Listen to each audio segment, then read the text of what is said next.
Hi everyone, here's what's bothering me today. I've seen a few times several people talk with regards to the Bloc Québécois, a pro Quebec and pro Québécois sovereignty party here in Canada, talk about how the fact that they're back means that Quebec suddenly wants independence again. And this is a misunderstanding of what the Bloc Québécois actually are. Um, a little more background to this is that recently, because of Canada Day, a Leger poll asked people in Quebec how proud they are to feel Canadian, and something like 80% of people in Quebec apparently said that they were pro Canadian, which is unheard of in Canada.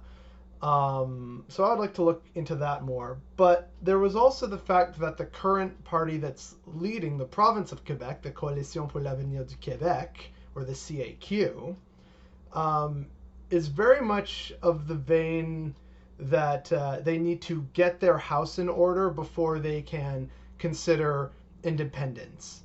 So this has really firmly supplanted the Parti Québécois in Quebec, and this is part of why some people are confused or perhaps not clear as to why the Bloc Québécois got so many seats in the most recent Canadian election. So this brings us back to the original thing I talked about, which is that a lot of people misunderstand what the Bloc Québécois is. The Bloc Québécois' purpose is to advocate for Quebec's interests in a federal arena. And in the past, a lot of these interests were tied to sovereignty. And so a lot of people are thinking, oh, well, I remember back in the 80s and 90s that when the bloc was here, it meant time for referendum. But sovereignty has changed in Quebec. And so the return of the bloc is more a response to what Quebecers are feeling as external pressures from the rest of Canada. For example, when there was the proposed Energy East pipeline that would bring Alberta tar sands from Alberta through Saskatchewan and the prairies in northern Ontario, and then they wanted it to end either at a port in Montreal or to hopefully continue to a refining rig or area in New Brunswick. And the mayor of Montreal said he'd rather be dead. The then mayor of Montreal said he'd rather be dead than let Alberta crude go through his city. So, of course, the deal fell apart. And, of course, people in the West complained about how the East makes all the decisions and it's so unfair to Alberta. And there were, death threats made talking about how ungrateful Quebecers are despite using all the oil. The same rigmarole that constantly happens. So that was instance one of Quebecers, again, exercising their constitutionally given provincial rights to say, no, we don't approve of this. And, sure, we can be mad about that, but those are rights in democracy for you. And that was something that got a lot of Quebecers thinking, oh, well, a lot of people mad at us for doing what we're allowed to do. And the second one, which is, again, a tricky issue, is the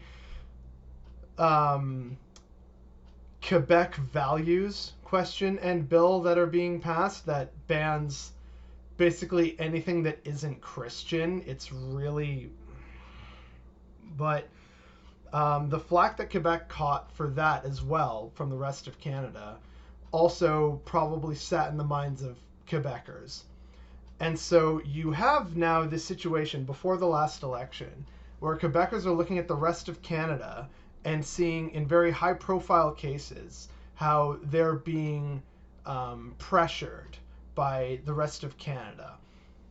And so when Quebecers are feeling pressured or that they're being ignored and their rights are not being respected, the Bloc Québécois is their tool to change that or to advocate for their interests. And weirdly enough, this is kind of what the Conservative Party of Canada is becoming by basically representing only the prairies and rural southern and eastern Ontario.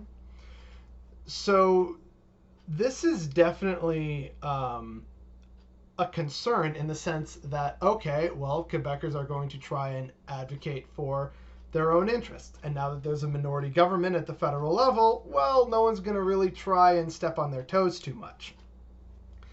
But the Bloc Québécois wasn't elected because Quebecers were suddenly thinking, we want to be independent. The Bloc Québécois was elected because Quebecers were feeling pressure from the rest of Canada, and so they fell back on their old federal advocacy party.